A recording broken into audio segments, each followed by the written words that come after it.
يا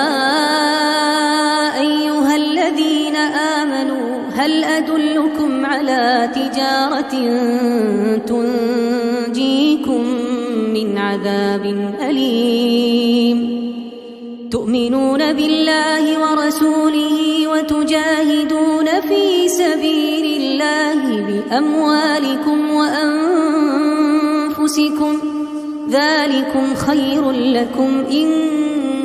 كنتم تعلمون يغفر لكم ذنوبكم ويدخلكم جنات تجري من تحتها الأنهار ومساكن طيبة في جنات عدن ذلك الفوز العظيم